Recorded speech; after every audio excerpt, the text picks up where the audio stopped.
Kuya Josh. Do you know what Kuya Josh means? Kuya means brother, yes.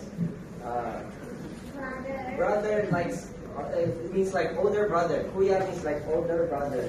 Who among you guys cannot speak Filipino? You cannot speak Filipino? A little bit, a little bit. What's your name?